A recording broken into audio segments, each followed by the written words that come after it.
Hi friends, welcome to RS Allrounder. இன்னைக்கு நம்மளோட YouTube சேனல்ல நல்ல காரசாரமான பூண்டு மிளகாய் சட்னி தாங்க செய்ய போறோம்.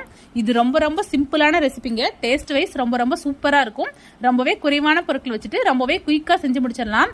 மேக்ஸிமம் ஒரு 5 to 10 மினிட்ஸ்க்குள்ளாரே செஞ்சு முடிச்சிடலாங்க. ஆனா டேஸ்ட் வைஸ் ரொம்ப சூப்பரா இருக்கும். இந்த ரெசிபி இட்லி, தோசை, சாப்பாடு, சப்பாத்தி எல்லாத்துக்குமே ரொம்பவே ஆப்டா இருக்குங்க. இப்போ வாங்க இந்த ரெசிபி எப்படி செய்யலாம்னு சொல்லி வீடியோக்குள்ள போய் பார்க்கலாம். இந்த ரெசிபி பண்ணுறதுக்கு பேனில் ஒரு 2 டீஸ்பூன் ஆயில் ஆட் பண்ணியிருக்கிறேன். எண்ணெய் நல்லா சூடாகட்டும். எண்ணெய் நல்லா சூடாகிடுச்சு. இது கூடவே ஒரு 10 வரமிளகாய் ஆட் பண்ணிக்கிறேன். இந்த மிளகாய் நல்லா காரமாக இருக்கும். ஸோ நான் 10 மிளகாய் ஆட் பண்ணிக்கிட்டேன். நீங்கள் சட்னி எந்த அளவுக்கு செய்கிறீங்களோ அதுக்கு தகுந்த மாதிரி மிளகாவோட அளவை கூடவோ குறைச்சி ஆட் பண்ணிக்கோங்க. நீங்கள் இன்னும் நல்லா காரம் சாப்பிட்ற மாதிரி இருந்தால் இன்னும் 2 மிளகாய் கூட எக்ஸ்ட்ரா ஆட் பண்ணிக்கோங்க. மிளகாய் ஆட் பண்ணிவிட்டு அடுப்பை நல்லா லோ ஃப்ளேமில் வச்சுக்கிட்டு இது மாதிரி நிறம் மாதிரி வர வரைக்கும் ஒரு 2 நிமிஷம் நம்ம மிளகாய் வதக்கிக்கலாம். பாருங்க, மிளகாய் நல்லா நிறம் மாதிரி வந்துருச்சு. இப்போ இதை எடுத்து ஒரு பிளேட்டுக்கு மாற்றிடலாம். இப்போ அதே ஆயில்லையே ஒரு 25 to 30 பல் பூண்டு ஆட் பண்ணிக்கிறேன். இது கூடவே 3 மீடியம் சைஸ் தக்காளி ஆட் பண்ணிக்கிறேன். ஒரு கொத்து கருவேப்பிலை ஆட் பண்ணிக்கிறேன். இது எல்லாத்தையுமே நல்லா வதக்கி எடுத்துக்கலாம். தக்காளி நல்லா பேஸ்ட் மாதிரி வதங்கி வரணும், அந்த அளவுக்கு வதக்கி எடுத்துக்கோங்க.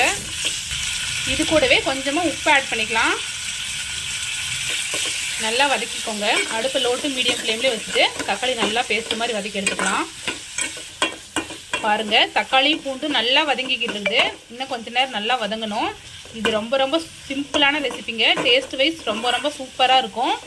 ரொம்பவே குயிக்காக செஞ்சு முடிச்சிடலாம். இட்லி, தோசை, சப்பாத்தி, சாதம் எல்லாத்துக்குமே ரொம்பவே ஆப்டாக இருக்குங்க. இது செஞ்சு நம்ம வெளியிலேயே வச்சு கூட 2-3 நாள் யூஸ் பண்ணலாம், கெட்டு போகாது. இன்னும் கொஞ்சம் தக்காளி நல்லா வதங்கட்டும். தக்காளி பாருங்கள் இந்த அளவுக்கு நல்லா வதங்கிடுச்சு. இப்போ நம்ம அடுப்பை ஆஃப் பண்ணிடலாம். அடுப்பு ஆஃப் பண்ணியாச்சு. இப்போ இதை நல்லா ஆற வச்சு தேவையான அளவு தண்ணி, உப்பு ஆட் பண்ணி அரைச்சி எடுத்துகிட்டு வந்துடலாம். பாருங்கள், சட்னி அரைச்சி வேற ஒரு பாத்திரத்துக்கு மாற்றிக்கிட்டேன். நான் அந்த ஜார்லேயே லைட்டாக தண்ணி ஆட் பண்ணி அந்த தண்ணி இது கூடவே ஆட் பண்ணிக்கிட்டேன். இப்போ இது கூடவே தாளிப்பு ஆட் பண்ணிடலாம். ஒரு தாளிப்பு கரண்டியில் 1.5 டீஸ்பூன் ஆயில் ஆட் பண்ணியிருக்கிறேன். எண்ணெய் நல்லா சூடாகிடுச்சு. இப்போ இது கூடவே கொஞ்சமாக உளுத்தம் பருப்பும் கடுகு ஆட் பண்ணிக்கிறேன். கடுகு நல்லா பொரியட்டும். கடுகு நல்லா பொரியுது. இப்போ இது கூடவே கொஞ்சமாக கருவேப்பிலை ஆட் பண்ணிக்கலாம். தாளிப்பு அப்படியே சட்னியில் ஆட் பண்ணிடுங்க. தாளிப்பு ஆட் பண்ணியாச்சு. நல்லா மிக்ஸ் பண்ணி விட்டுறலாம். இந்த ரெசிபி ரொம்ப சிம்பிளான ரெசிபிங்க. டேஸ்ட் ரொம்ப சூப்பராக இருக்கும். மிளகாய் மட்டும் உங்களோட காரத்துக்கு ஏற்ப ஆட் பண்ணிக்கோங்க. ஸோ கண்டிப்பாக ட்ரை பண்ணி பார்த்துட்டு எப்படி இருக்குன்னு சொல்லிட்டு மறக்காமல் கமெண்ட்டில் சொல்லுங்கள். இது மாதிரி simple recipes and lunch box recipes videos நம்மளோட சேனலில் ரெகுலராக அப்லோட் பண்ணுவோம். இது மாதிரி வீடியோஸ் வேணும்னா நம்மளோட RS ஆல்ரவுண்டர் சேனல் மறக்காமல் சப்ஸ்கிரைப் பண்ணிக்கோங்க. இந்த வீடியோ உங்களுக்கு பிடிச்சிருந்தா லைக் பண்ணுங்கள், கமெண்ட் பண்ணுங்கள், மறக்காமல் உங்களோட ஃப்ரெண்ட்ஸ்க்கு ஷேர் பண்ணிக்கோங்க. Thank you friends. தேங்க்ஸ் ஃபார் வாட்சிங்.